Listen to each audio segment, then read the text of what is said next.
यह वीडियो केवल मनोरंजन हेतु है। हम किसी भी अंधविश्वास का समर्थन नहीं करते। इस वीडियो का क्रेडिट हिंदी कहानियों फनी कॉमेडी स्टोरीज को जाता है। कश्मीरी टूरिस्ट को दाल बोट वाला दिया कश्मीरी मटन वाजवान। कश्मीर में पंत नाम का एक व्यक्ति हुआ करता था। वो बहुत गरीब था।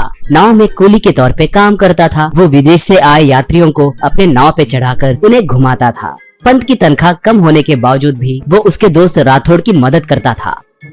एक बार पंत अपने नाव में खाना बना रहा था, तभी उसका दोस्त राठौड़ वहाँ पर आया और यार 10,000 है तो दो, अगले महीने तुम्हें दे दूंगा, कहा। पंत तब, रे तुम मुझसे पैसे बिल्कुल मत पूछना। अब तक तुमने कितनी बार मुझसे पैसे लिए मगर एक बार भी नहीं दिए। हम दोनों एक ही अनाथ आश्रम में पले बड़े हुए हैं सोचकर तुम्हारी मदद कर रहा हूँ, मगर परसों तुम्हें उस बार में देखने के बाद मुझे समझ आ गया कि तुम मुझे धोखा दे रहे हो। एक और बार तुम मुझे मत दिखो, कहकर गुस्से से कहा। ऐसे वो खाना बनाने लगा।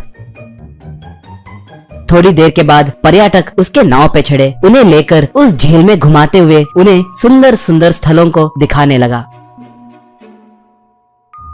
पंत के समझाने का ढंग पसंद आने के कारण पर्यटक उसे थोड़े पैसे भी देने लगे। ये देखकर राठौड़ अपने मन में, ये पैसे तो बहुत कमा रहा है मगर अपने बेवड़े दोस्त का दुख समझ नहीं पा रहा है। छह, इसे सबक सिखाना ही होगा, इसकी इज्जत निकालनी चाहिए, सोचा।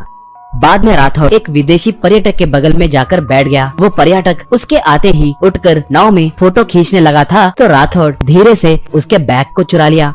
थोड़ी देर के बाद नाव में बैठे यात्री उनके लाए भोजन को खाने लगे। वो विदेशी पर्यटक अपने बैग के लिए ढूंढने लगा तो वो कहीं पर भी दिखाई नहीं दिया। ये गौर करके पंत उसके पास आकर, सर क्या हुआ, एनीथिंग मिसिंग, कहकर पूछा। पर्यटक तब, हाँ मैन, मेरा फूड बैग मिस हुआ है, मैंने यही रखा था, कैसे गायब हुआ समझ नहीं आ रहा है, कहा। तब राठौड़, अरे ये क्या पंत, तुम्हारे नाव में चीजें कैसे गायब हो रहे? ऐसे किए तो ग्राहक कैसे आएंगे? एक बार इन सब ग्राहकों के बैग चेक करेंगे, चलो, कहा। ये सुन के पंत को राठौड़ पे शक हुआ था मगर उसे कुछ कहे बिना उस विदेशी ग्राहक से, पंत सर कुछ गलत मत सोचिए, आपके बैग में सिर्फ खाना ही है बोल रहे हो ना? इन ग्राहकों के बैग चेक किए तो सब अपमानित महसूस करेंगे सर। ये सब भोजन कर रहे हैं ना, अगर कोई चुराए तो भी सिर्फ खाना है कहकर रख देंगे। सर गलत मत मानिए, आज मेरा बर्थडे है, मैंने एक स्पेशल डिश बनाया है, आपको एतराजी ना हो तो हम दोनों मिलकर खाएं क्या? सबके उतरने के बाद पूरे नाव में ढूंढकर आपका बैग निकाल के दूंगा सर, कहकर रिक्वेस्ट करने से वो पर्यटक मान गया।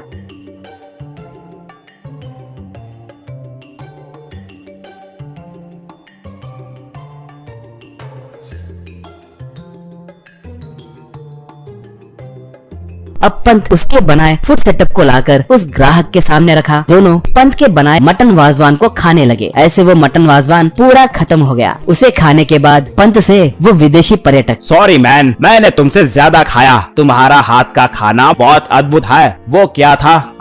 मटन वाजवान ना, वो बढ़िया है, और आज तुम्हारा बर्थडे है बोले थे ना, मैं तुम्हें एक अच्छा गिफ्ट दूंगा, कहकर उठ के राठौड़ के छुपाए बैग को लाया। उसमें से बहुत से पैसे निकाल कर देने लगा। पंत वो पैसे नहीं लिया। अब पंत से वो ग्राहक, तुम्हें ये पैसे लेना ही होगा, तुम्हारे लिए नहीं, तुम्हारे साफ दिल के लिए। ब्रदर तुम बहुत अच्छे आदमी हो, तुम जैसे अच्छे लोग जिंदगी में तरक्की किए तो तुम्हारी आर्थिक स्थिति अच्छी होगी, तब तुम बहुत लोगों के काम आओगे। तुम अपने आसपास के लोगों के इज्जत के बारे में भी सोचते हो, मुझे वो बहुत अच्छा लगा। और तुम्हारा दोस्त एक चोर है जानते हुए भी उसका अपमान करे बिना चुप है। Very good. एक बात याद रखना, इसके जैसे निकम्मे को कभी भी अपने बगल में मत रखना, ये तुम्हारा नुकसान ही करेगा, कहा।